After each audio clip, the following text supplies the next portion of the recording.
자, 오늘은 8번째 시간입니다.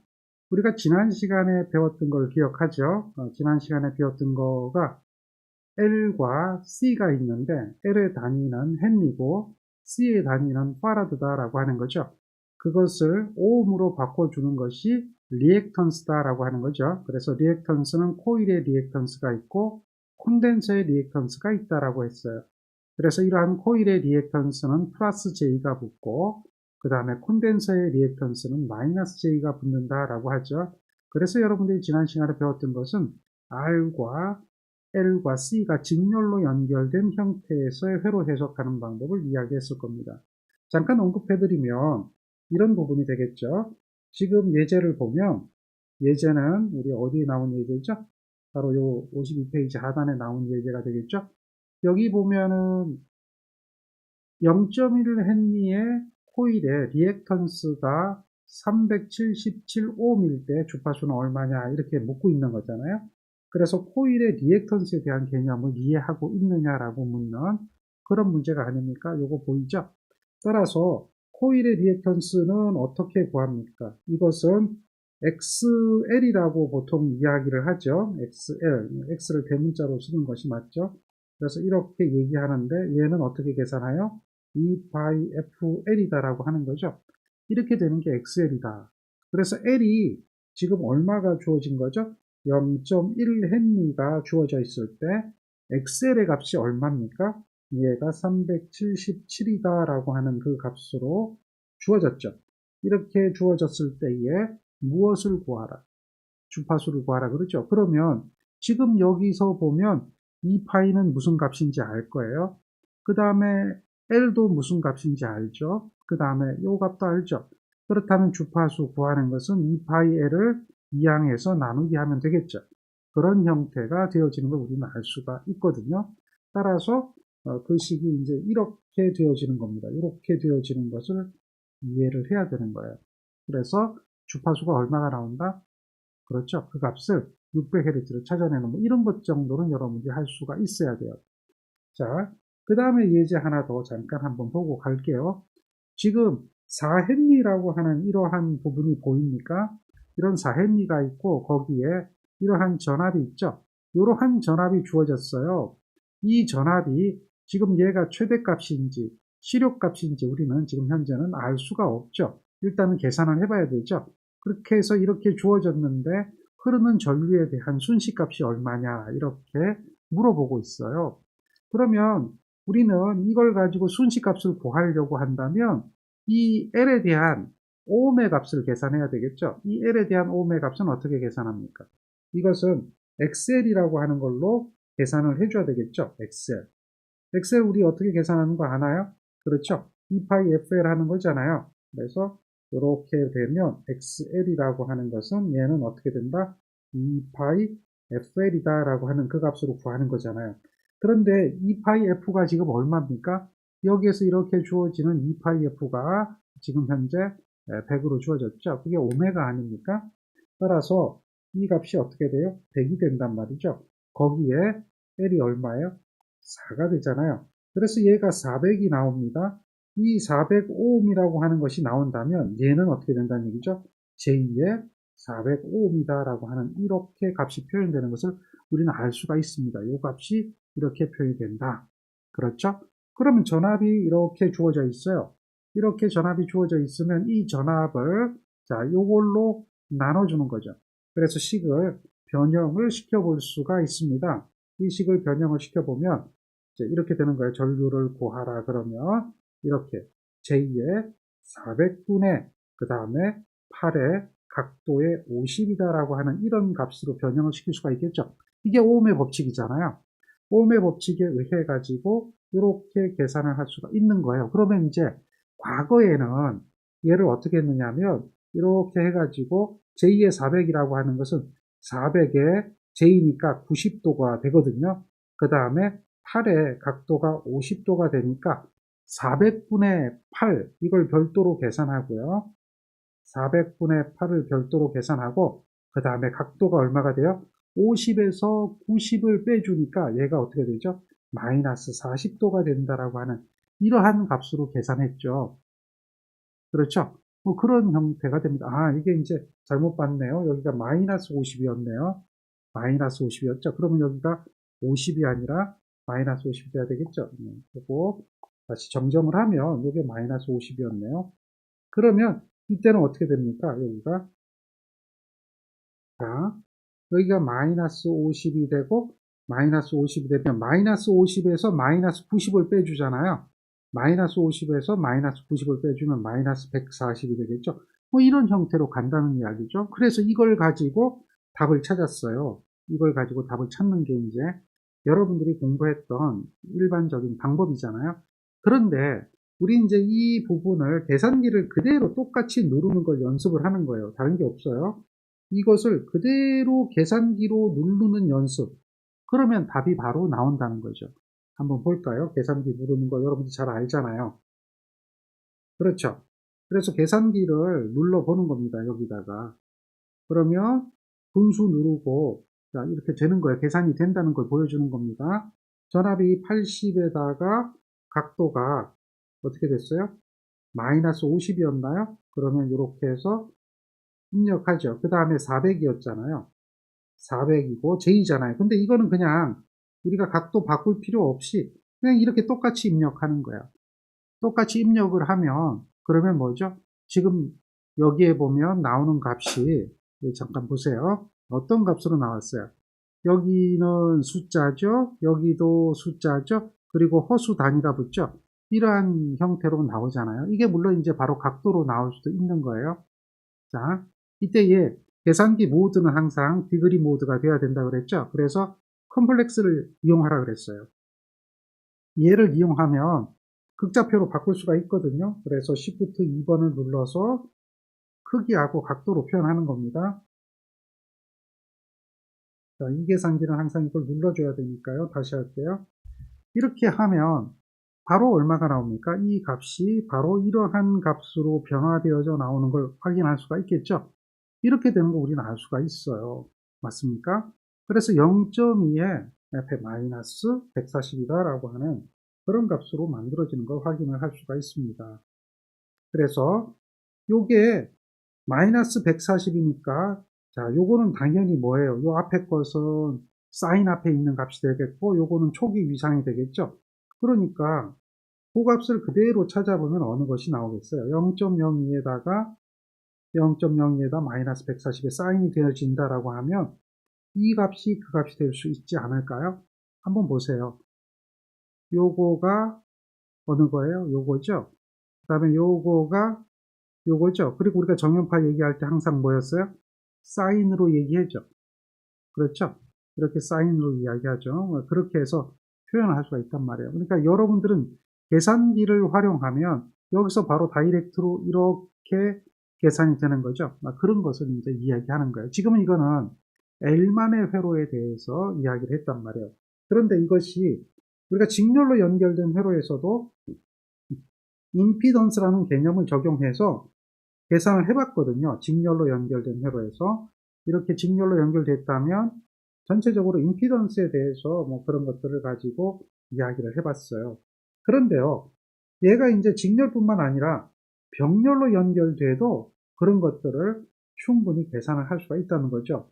직렬이 되든 병렬이 되든 어떤 것이든 다 가능하다라고 하는 것을 우리는 알 수가 있습니다. 그래서 예를 들어서 이제 몇 가지 문제를 한번 풀어보겠습니다. 이런 문제들이 다 병렬에 관한 문제가 되겠죠. 자, 지금 여기에서 보면은 얘네들은 지금 직렬이죠. 다 직렬이고 RLC 직렬 회로에서 했고 병렬 회로에서 했는데 이거는 이제 계산하는 것은 아니고 공식 문제고 이런 문제를 한번 보죠. 뭐 지금 3-32번 문제를 보면 이제 저항이라고 하는 게 있고요. 그 다음에 여기 이제 리액턴스라고 하는 게 있잖아요. 그것을 병렬로 접속했습니다. 이게 오음이죠. 원래 이제 이것을 우리는 어떻게 했습니까? XL과 XC 뭐 이런 것을 구할 때 유도 리액턴스 XL을 2파이 F를 해서 곱해가지고 L을 구한 값이 45ohm이 주어진 거잖아요. 이렇게 주어진 걸 확인할 수 있고 이거 저항은 그냥 R이죠. 이렇게 되어 있단 말이에요. ohm이죠. 이렇게 된 것이다. 근데 원칙은 이제 이런 것들을 계산하라고 할 수도 있는 겁니다. 지금 앞에서 예제 풀어봤죠? 그렇게 해서 계산을 할 수가 있는데 이것을 병렬로 접속했다. 이때에 120V의 전압을 가한다. 역률이 얼마냐 이렇게 물어보거든요. 역률에 대한 개념이나 전류에 대한 개념이 다 똑같은데 일단 한번 보세요. 우리가 이걸 구하려고 하면 병렬이잖아요. 그러면 병렬이라고 하는 부분은 이렇게 연결되어진 게 병렬이 되겠죠. 이런 회로에다가 우리가 뭘 가한 거예요? 전압을 가한 것이다. 이렇게 보는 거죠. 맞죠? 여기가 이제 R이 35ohm인 거고 얘가 얼마예요? 40인데 여기는 항상 뭐가 붙어야 돼요? J가 붙어야 되는 거죠. 그러면 이런 회로에 대해서 우리가 회로를 해석할 때 얘를 갖다 보통 이제 공부할 때 보면 어떻게 하냐면 이런 회로에 여기에 120V의 전원을 가했다라고 한다면 우린 이걸 가지고 어드미턴스를 구해요. 이렇게 되는 겁니다. 이걸 구합니다. 이렇게 구해서 쉽게 계산한다라고 하거든요. 어드미턴스를 구하면 이거의 역수, 다음에 더하기 J의 40의 역수 이렇게 해서 구하는 거죠. 어드미턴스의 병렬 연결은 저항의 직렬 연결처럼 계산하는 거니까요. 그래서 역수를 취해서 더해줘가지고 그 어드미턴스 값을 구한 다음에 전류 I는 YV라고 하는 그런 값에 의해 가지고 계산하는 것이 이제 일반적이잖아요. 그렇죠? 그래서 어드미턴스는 임피던스의 역수에 대한 개념이다라고 이야기를 할 겁니다. 일단은 여기에 흐르는 전류를 구하라, 이 전류를 구하라 이렇게 얘기하거든요. 그럼 그 전류 어떻게 구할 것인가를 한번 생각을 해봐야 돼요. 당연히 이렇게 구하겠지만 우리가 이제 이렇게 구하는 거 맞잖아요. 맞지만 이거 안 구해도 돼요. 이렇게 안 구해도 되고 또 어떻게 해도 되느냐라고 하면 이것을 구하는 방법이 임피던스를 구하는 거예요. 임피던스. 이걸 어드미턴스가 아니라 임피던스 개념으로 생각을 한번 해보면 어떻게 될까요? 병렬 연결이면은 어떤 거 더하기 어떤 거 분해, 어떤 거 곱하기 어떤 거가 임피던스의 병렬 연결이잖아요. 그렇죠? 저항의 병렬 연결이잖아요. 그렇게 된다면 얘는 어떻게 계산할까요? 임피던스를 구해보면 30 더하기 j2의 40분의 30 곱하기 j2의 40이 된다는 거죠. 얘가 뭐예요? 임피던스예요. 근데 이게 이렇게 계산하는 게 말이죠. 식을 세우는 게 만약에 계산기가 없다면 굉장히 복잡한 부분이 될 수가 있어요. 계산기가 만약에 없다면 이게 복잡하기 때문에 이렇게 구하는 거거든요. 어드미턴스라는 개념은 우리가 쉽게 계산하려고 연산을 편하게 하려고 그렇게 역수의 개념을 도입하는 거거든요. 그런데 지금 얘가 아무리 많더라도 여기에 있는 이것이 아무리 복잡하더라도 병렬로 연결된 것이 아무리 직병렬로 막 섞여도 관계없어요. 여러 개로 막 섞여도 관계없이 그냥 우리가 합성 저항 구하는 것처럼 합성 임피던스를 구하는 거죠. 그러면 이렇게 했을 때 과거의 수학적인 개념으로 본다면 어떻게 합니까? 여기에 30 플러스 j2의 40이면 30 마이너스 j2의 40을 곱해주고 여기에 30 곱하기 j2의 40에다가도 30 마이너스 j2의 40을 곱해줘서 이걸 연산을 해야 되잖아요. 그러니까 이렇게 연산을 하는 것이 맞는데 이것이 여러분한테 어떻게 된다는 얘기요? 어렵더라라고 하는 겁니다. 어렵더라. 그죠? 그런데 말입니다. 얘가 계산기가 되면 그럴 필요가 전혀 없다는 겁니다. 계산기가 되면 그냥 이렇게 하면 되는 거예요. 계산기 누르는 거죠. 30에 곱하기 40에 허수라고 하는 거 대입하는 거예요. 그냥 그대로. 그리고 밑에다 가서 30에 더하기 40에 허수 이렇게 하는 거죠. 그렇게 해서 누르면 바로 나와요. 그냥 바로. 바로 나옵니다. 바로. 이해되죠? 이거 각도로 표현하면요. Shift 2번 눌러가지고 각도로 표현하는 겁니다. 그러면 24에 36.86이라고 하는 각도가 나옵니다. 그러니까 이거에 대한 계산이 얼마가 나온다? 복잡하게 계산할 필요가 없다는 거예요. 그냥 이거 계산해 보니까 계산기 그대로 누르니까 뭘 이용한 거예요? 계산기 그대로 누른 거예요. 그러니까 얘가 얼마 나와요? 그렇죠. 24에다가 각도가 36.86이라고 하는 그러한 값이 나온다라는 거예요. 그럼 전류를 구하라 라고 한다면 이제 됐잖아요. 전류라고 하는 것은 임피던스 값이 얼마예요? 24잖아요. 36.86이잖아요. 전압은 얼마입니까? 120V에 0도인 거죠. 그럼 이거 그냥 누르면 되는 거예요. 그러면 전류 계산이 돼요. 어렵나요? 아니라는 거죠. 자, 저런 것도 계산기가 바로 해줘요. 이것도 우리가 계산기 보면 어떻게 됩니까? 이것도 이제 한번 계산기 눌러보세요. 어떻게 되나. 자, 이렇게 해가지고요. 우리가 100의 0도, 120의 0도였나요? 그러면 Shift 각도 0도 하고요. 그 다음에 여기다가도 동일하게 아까 우리가 계산했던 24의 각도에, 그렇죠? 36.86 이렇게 대입하는 거예요. 그러면 이제 실수 허수가 나왔으니까 역시 각도로 표현해 보는 겁니다. 이렇게 각도로 표현 한번 해보면 5에 36.86이라고 하는, 마이너스 36.86이라고 하는 그런 값이 나오죠. 따라서 이거 계산해 보니까 5에다가 마이너스 36.86이다 라고 하는 이런 값이 나옵니다. 자, 됐죠? 이건 전류예요. 이해됩니까? 전류가 이렇게 나오는 걸 우리는 확인을 할 수가 있다. 그럼 전류가 5A하고, 자, 전압과 전류의 위상차가 얼마입니까? 자, 이걸 한번 보세요. 120의 0도라고 하는데 이걸 시료값으로 보든 최대값으로 보든 뭐 큰 의미가 없는데, 지금 이제 여기 모든 계산이 시료니까 이것도 시료값으로 지금 얘기가 되는 거죠.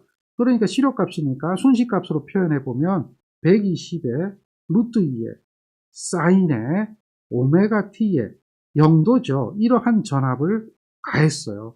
그랬더니 전류가 얼마가 흘렀느냐? 5에다가, 자, 루트 2에다가, 루트 2 붙이는 이유는 최대값이니까 그런 거죠. 사인에다가 오메가 t에 여기에 마이너스 36.86이라고 하는 이런 각도를 갖게 되죠. 이렇게 된다면 전류의 위상은 늦은 전류가 되죠. 이렇게 되는 것은 전류의 위상이 늦은 전류다. 늦은 전류, 이것을 갖다 뭐라고 그래요? 지상이라고 하는 거예요. 전류가 얼마만큼 늦어요?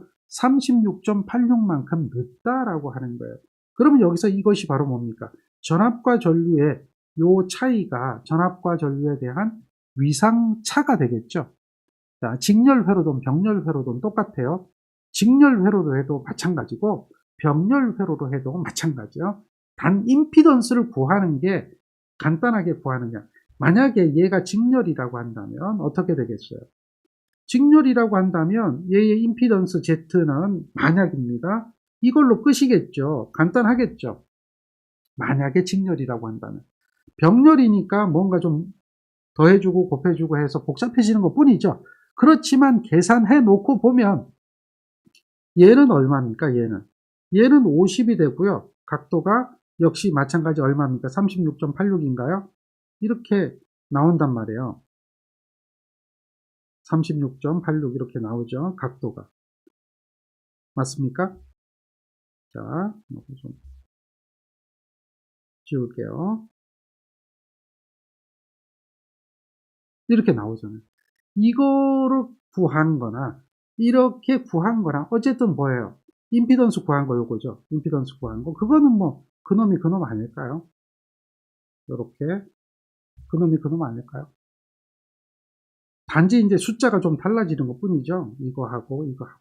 그렇지만 임피던스를 구해도 이 형태가 될 것이고, 다음에 요거에 대한 임피던스를 구해도, 병렬 임피던스를 구해도 이렇게 되는 거예요. 심지어는요, 이게요, 이거를 이렇게 계산하지 않고요. 지금 120의 0도에다가 30과 40이 병렬이니까 계산기를 이렇게 눌러도 돼요. 심지어는 어느 정도까지 가능하냐면 이런 부분까지 가능한 겁니다. 자, 여기에 있는 그 백그라운드 글자는 잠깐 무시하시고 이렇게 계산기 누르는 거예요. 120의 0도잖아요. 120의 0도 그냥 누르는 거예요.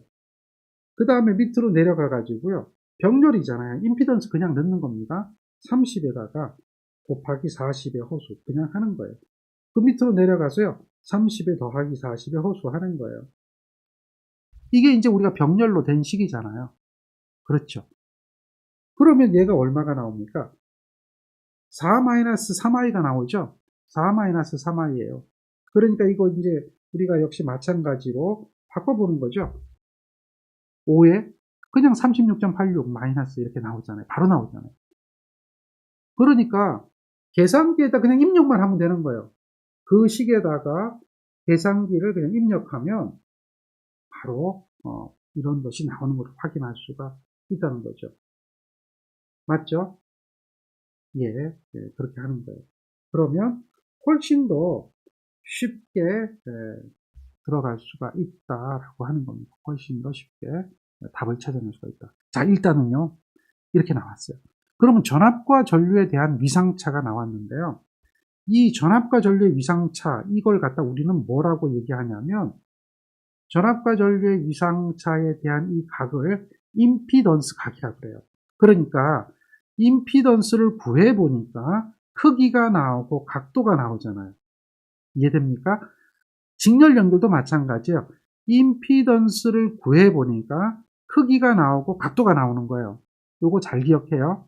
그러면 여기에 있는 이 각도가 무엇을 말하는가라고 하면 요 각도는 무슨 각이죠? 임피던스 각이에요. 임피던스 각이에요. 그리고 요 각도는 뭐죠? 전압과 전류의 위상차죠. 전압과 전류의 위상차, 상차각이란 말이에요. 근데 임피던스 각하고요, 위상차하고요, 어때요? 똑같죠? 임피던스 각하고 위상차하고 같은 것을 나타내고 있죠. 그걸 잘 기억해야 돼요. 우리가 이제 이 이야기는 무슨 이야기냐면 이런 이야기가 되는 거예요. 여기에 이런 임피던스 회로가 있는 거죠. 그러면 요 각에 요 크기는 임피던스 크기가 되고요. 절대값이 되고 여기가 저항이 되고요. 리액턴스가 되면 요 각도가 36.86이 되는 거예요. 맞습니까? 그러면 이제 여기서 역류를 구하라 뭐 이런 이야기를 하잖아요. 맞습니까? 따라서 여러분들이 역류를 구해야 돼요. 역류를 구한다. 이 이야기는요. 임피던스로도 이야기할 수 있고 어드미턴스로도 이야기할 수 있어요. 지금 우리가 이 회로에 대해서 임피던스를 구해봤잖아요. 맞습니까? 임피던스 구해봤죠? 임피던스 얼마였어요? 요게 24에다가 각도가 36.86이었던 거죠. 그렇게 나왔단 말이에요. 병렬로 계산해 보니까. 그러면 이 각도가 임피던스 각이라고 하는 그 이야기는 이러한 직각삼각형이 존재한단 말이에요. 이러한 직각삼각형에서 여기가 24고 여기가 36.86이라고 하는 각도를 가지고 있다는 이야기죠. 그렇다라고 하면 요게 저항의 값이 있을 거고요. 역률이라고 하는 것은 뭐죠? 코사인 세타를 역률이라고 하는 거예요. 코사인 세타. 이거 이해합니까? 이 코사인 세타는요, 우리가 이제 뭐라고 얘기하냐면, 빗변분의, 무슨 변이죠? 밑변이잖아요. 수학적으로 그렇게 얘기하죠. 그럼 여기 보세요. 요게 빗변이잖아요. 그 다음에 여기가 밑변이잖아요. 근데 밑변이 뭐예요? 유효한 성분이에요. 유효분. 저항분이 되겠죠? 그 다음에 높이는 뭡니까? 높이는 무효분이 되죠? 무효분. 무효분이라서 J가 붙는 X잖아요. 그렇게 되죠? 그러면 이 역률이라는 개념은 코사인 세타인데 이게 무슨 얘기냐면 이거는 유효율이라고 하는 거예요. 유효율. 유효율이다. 이렇게 이야기해 볼 수가 있는 거예요. 유효율이라고 하는 게 뭐죠? 그렇죠. 유효분이 전체 값 중에 유효분이 어떻게 되느냐라고 하는 그런 개념이 되는 거거든요. 그래서 지금 유효분이라고 하는 것은 여기서 보면 빗변분의 밑변이거든요. 그게 그냥 코사인 세타하고 똑같기 때문에 유효율을 코사인 세타라고 이야기하는 거예요. 그걸 갖다 우리는 뭐라고 얘기하는 거죠? 다른 말로 이야기하면 그런 것을 갖다가 역률이다라고 이제 이렇게 이야기하는 거예요. 그래서 역률이 코사인 세타거든요. 그런데 이 역률을 구할 때는 구하는 방법이 여러 가지가 있어요. 대단히 많아요. 이 전체적인 어떤 임피던스 값을 알고 있고 그 다음에 이 R값을 알고 있으면 되거든요. 그런데 이 R값 구하는 거 쉬워요. 24니까 코사인에 36.86 하면 R값이 나오는 거예요. 그렇게 해서 계산해도 돼요. 그러면 이제 코사인 세타라고 하는 것은 24분의 여기서 계산한 값 이렇게 하면 되거든요. 이제 그게 대략 한번 0.8 나오나요? 그럼 그게 이제 역률이 0.8이 되는 겁니다. 이렇게 하는데요. 굳이 그럴 필요 없어요. 이렇게 하는 것도 맞지만 우리가 여기서 계산한 값이 36.86이었다라고 하는 이 부분에 차간을 둬야 돼요. 36.86이라고 하는 이 부분에 차간을 두면 코사인은요. 각도가 36.86이잖아요. 각도가 36.86이니까 세타에다가 36.86을 대입하면 되는 거예요. 그러니까 계산기로 간단하게 36.86이 나왔다면 코사인에 얼마를 하면 돼요?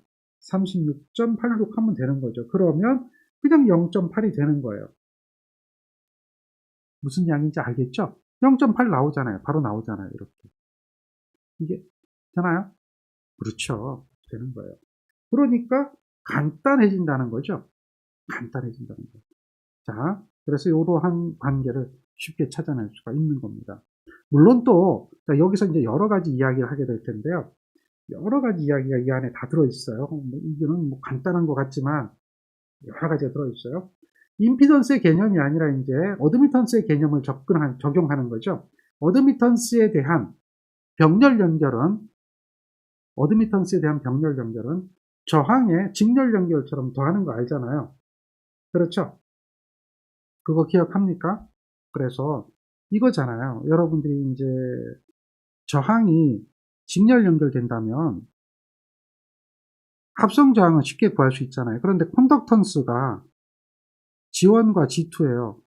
단위가 모라고 하는 거예요. 모. 이거는 이제 모라고 하는 것은 무엇을 얘기하죠? 모라고 하는 것은 역수에 대한 개념을 얘기하는 거잖아요. 그렇죠? 모는 뭐라고요? 역수라고요. 그럼 이거에 대한 합성은 얼마일까요? 라고 하면요. 여러분들 이 합성 어떻게 구합니까? 이거 이렇게 하잖아요. 이렇게. G1분의 1 더하기 G2분의 1이죠. 분의 1이잖아요. 이런 식으로 하지 않아요? 그래서 병렬 저항 구하는 것처럼 구하잖아요. 그렇죠? 그렇게 하는 거거든요. 그러니까 어드미턴스도 그거예요. 요거의 역수면 그걸 더해주면 이제 이게 어드미턴스거든요.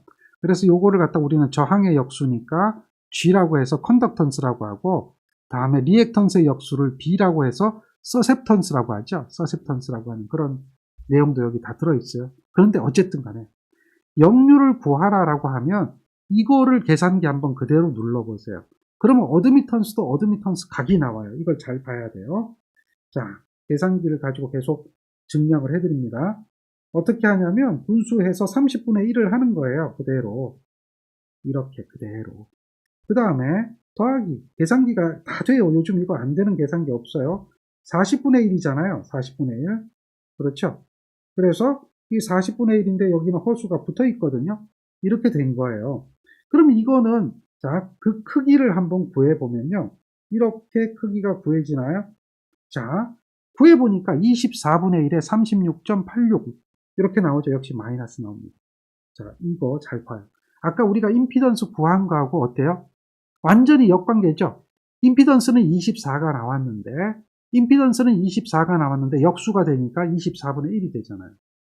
자, 우리 앞에서 계산했을 때 임피던스 얼마 나왔어요? 임피던스 Z는 24에다가 각도가 36.86이었죠. 맞죠? 그런데 이거의 역수가 되잖아요. 그럼 얘는 뭐가 돼요? 어드미턴스가 되잖아요. 어드미턴스는 24분의 1이고 각도가 역수니까 마이너스 36.86이죠. 각도가 어떻게 나온다? 반대로 나온다. 역시 마찬가지예요. 여기도 코사인 세타를 구하는 거니까 요 36.86, 코사인에 36.86을 하면 걔가 역률이 0.8이 된다라고 하는 그런 관계도 이해를 할 수가 있어요. 자, 이해되겠습니까? 또 하나 더 이런 것도 한번 생각해 봐요. 우리가 여기 한번 보세요. 어드미턴스잖아요. 역률 코사인 세타는요. 임피던스분의 저항이거든요. 그래도 되지만 이것은요. 다시 말하면 어드미턴스분의 뭐예요? 컨덕턴스로 이야기해도 되죠. 어드미턴스분의 컨덕턴스로 이야기해도 돼요. 이걸로 이야기해도 돼요. 어드미턴스는 얼마입니까? 얘는 24분의 1이 되는 거죠. 컨덕턴스는 얼마예요? 30분의 1이죠. 이것도 0.8이에요. 역률을 구하는 것은요. 굉장히 다양한 방법이 있어요. 회로를 해석하는 것은요. 여러 가지 방법으로 해석을 할 수가 있어요. 그런데 우리가 이것을 이용하는 거잖아요. 이용할 때에 중심이 있어야 돼요. 기본이 있어야 돼요. 그래서 그 기본을 알면 회로가 아무리 복잡한 회로가 나오든가 또 아무리 어려운 회로가 나오더라도 그것을 정확하게 해석할 수 있는 능력이 생기는 거예요. 자, 어떤 이야기인지 이해가 되나요? 이런 병렬회로, 단순하게 병렬회로 하나만 가지고 지금 이야기하지만 여러 가지를 구할 수 있는 내용이 되는 거예요. 잘 보세요. 다시 예제 하나를 더 한번 살펴보겠습니다. 자, 이런 예제가 하나 있죠. 자, 이 예제 33번을 보면 R과 L과 C가 있어요. 이것을 병렬로 접속한 회로의 어드미턴스는 얼마일까요? 라고 묻는 거예요. 어드미턴스죠. 그러면요, 병렬로 접속했으니까 어드미턴스 우리는 계산하면 돼요. 어드미턴스 계산하면 돼요. 자, 어떻게 해주면 돼요? 어떻게 해주면 돼요? 그렇죠. 역수를 취해서 다 더해주면 되죠. 세 개가 병렬로 연결되어 있으니까. 자, 이거에 대한 그림을 한번 그려보세요. 이게 잘 이해가 안 된다면 뭐 이런 것도 생각해 보는 거죠. 병렬로 연결됐다. 세 개가 저항과 다음에 코일과 다음에 콘덴서죠. 이렇게 돼 있잖아요. 지금 이렇게 병렬로 연결된 회로가 됩니다. 이거 이해가 되나요? 어떤 그림인지? 이렇게 되겠죠. 거기에다가 저항이 25란 말이에요. 그 다음에 J가 5죠. 그 다음에 마이너스의 J에 10이잖아요. 그럼 이 병렬에 대한 임피던스를 물론 구할 수도 있어요. 임피던스를 구하면 이건 어떻게 구하면 돼요? 임피던스를 구하면 이거 다 병렬 저항 구하는 것처럼 계산하면 되죠. 이거분의 1, 이거분의 1, 이거분의 1을 더해서 전체 분의 1 하면 되잖아요. 어드미턴스는 그렇게 하진 않죠. 어드미턴스는 이거분의 1, 25분의 1, 이거분의 1 더하기 J의 5분의 1 더하기 이거분의 1이죠. 마이너스 J의 10분의 1 하면 되잖아요. 그럼 이거 계산하면 되는 거예요. 자, 어드미턴스가 뭐 복잡한 거 아닙니다. 그럼 요거 계산기 누르면 되거든요. 계산기 눌러서 나온다? 이게 누르기가 어렵냐? 아니라는 거예요. 계산기만 누를 수 있으면 간단하다는 겁니다. 자, 한번 보세요. 자, 25분의 1이잖아요? 그러면 여기 25 넣는 거예요. 다음에 더하기 하면 되죠. 또 분의 1이잖아요? 얼마 분의 1이었어요?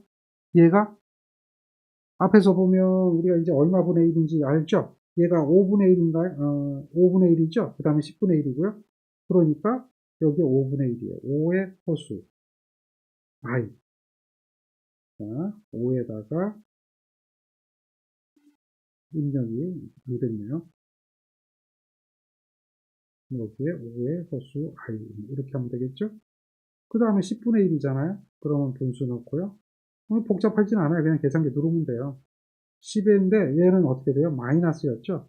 그래서 마이너스 넣고 10의 허수 i 이렇게 이제 그대로 입력하는 거죠. 그럼 계산기 누르면 돼요.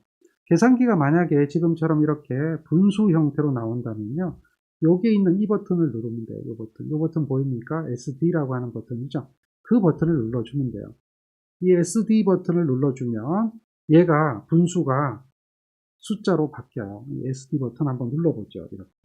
그러면 0.04에 0.04에 마이너스 0.1i 마이너스 0.1i 이렇게 나오죠. 따라서 우리가 지금 여기서 보는 답이 어떻게 되는 거죠? 이렇게 되는 것을 알 수가 있다는 거죠. 여기에서 만약에 역률을 구하라 그러면 어떻게 할까요? 뭔가 복잡해 보일 것 같지만 역률도 쉬워요. 어떻게 하면 됩니까? 지금 우리가 이 계산기에서 이렇게 나왔잖아요. 각도를 알면 돼요. 역률을 구하려면. 각도 어떻게 구합니까? 각도 이렇게 하면 되잖아요. Shift 2 눌러서 각도로 바꿔주면 되죠. 그러면 지금 나오는 각도가 68.19예요. 그러면 코사인 68.19 하면 돼요. 그러면 어떻게 해주면 된다? 코사인 68.19 하면 걔가 뭐가 되는 거예요? 역률이 되죠. 역률은 얼마 나오죠? 37.15%가 되는 거죠. 그렇게 이제 구하는 거예요. 그러니까 임피던스를 구하면 역률이 저절로 구해지는 거예요. 코사인 취하면 되니까요. 어드미턴스를 구하면 역률이 쉽게 구해지는 거예요.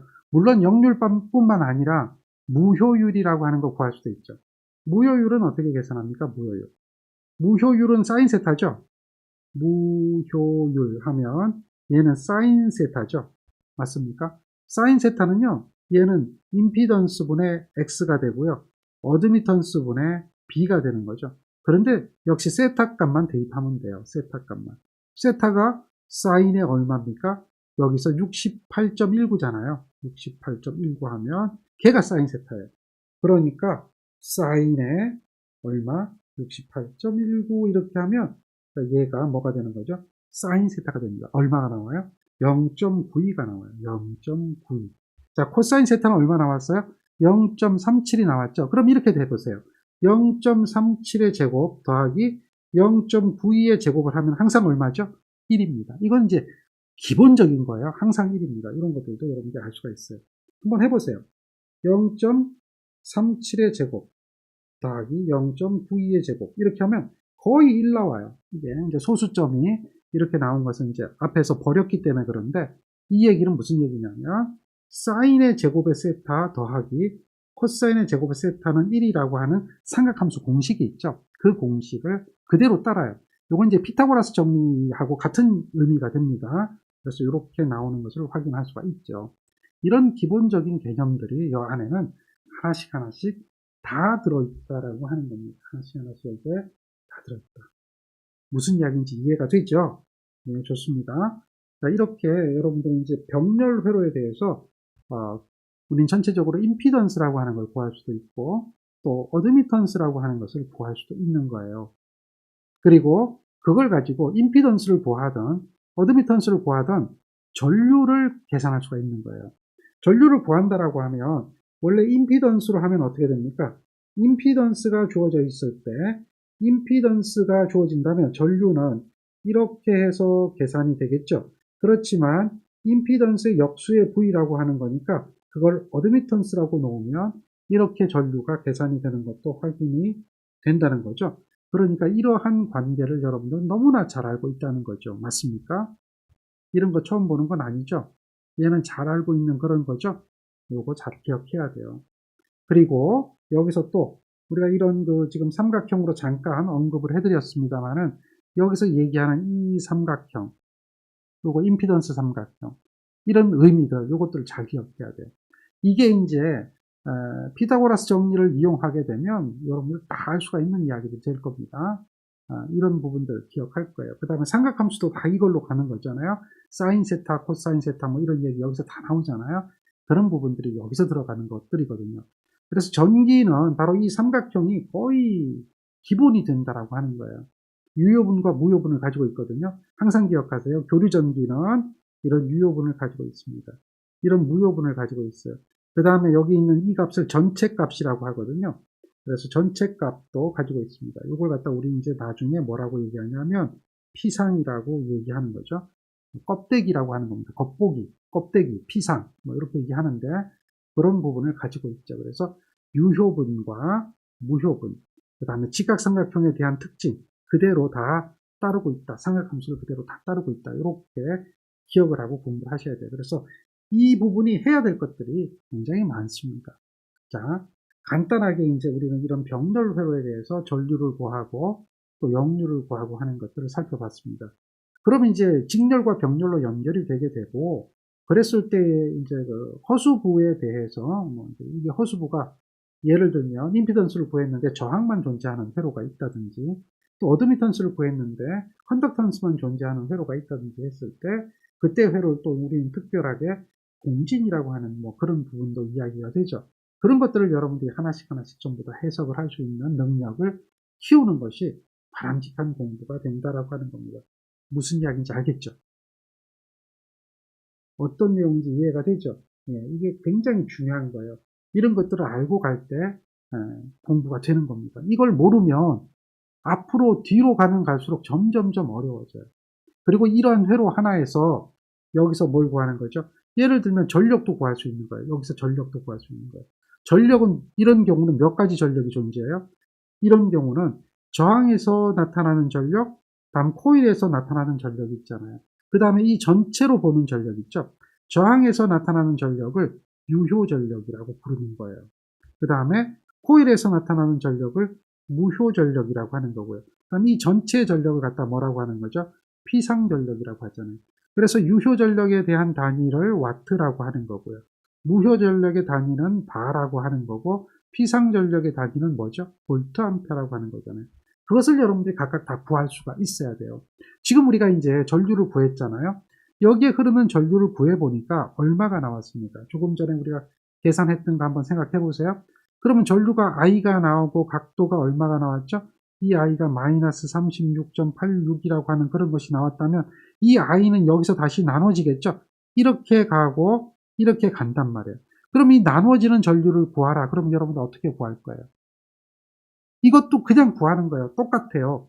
똑같아요. 어떻게 구해요? 이렇게 전류 분배 법칙 30에 j 의 40에 전류는 반비례 하잖아요. 거기에 전체 전류 I 하면 전류 분배 법칙에서 저항에 흐르는 전류가 된다는 얘기예요.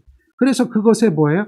제곱에 R 이렇게 하잖아요. 그럼 그게 뭐예요? 전력이에요. I-R이 전력이잖아요. 무슨 얘기인지 알겠죠? 그런 게 유효전력이에요. 이게 아무리 복잡하더라도 여러분들 과거에는 이걸 수식을 직접 여러분 손으로 계산하려고 하면 이런 복잡한 식이 나오면 어우 되게 어려웠는데 라고 하지만 지금은 아무리 복잡하더라도 이런 유효전력 계산하라 그러면 I-R 해서 계산하면 계산기 누르면 바로 된다는 거잖아요. 아무리 복잡해도 계산기는 그거 다 해주거든요. 입력만 할 수 있으면 돼요. 그래서 우리가 회로 이론의 공부를 잘하려면 어떻게 해야 되냐면 기본적인 이야기입니다. 계산기 입력을 일단 할 줄 알아야 돼요. 계산기 입력을 할 줄 모르면 할 수 있는 게 없어요. 무슨 얘기인지 알겠죠? 그렇죠? 그래서 계산기를 잘 다룰 수 있는 연습을 해야 돼요. 이거는 기본 중에 기본이 되는 겁니다. 이해되십니까? 네, 좋습니다. 자, 오늘은 이렇게 이제 또 병렬에 대해서 간단하게 이야기를 해봤고요. 다음 시간엔 이것을 가지고 조금 더, 한 걸음 더 나가서 응용할 수 있는 이야기들을 가지고 한 번 더 공부를 해볼 수 있도록 하겠습니다. 수고하셨습니다.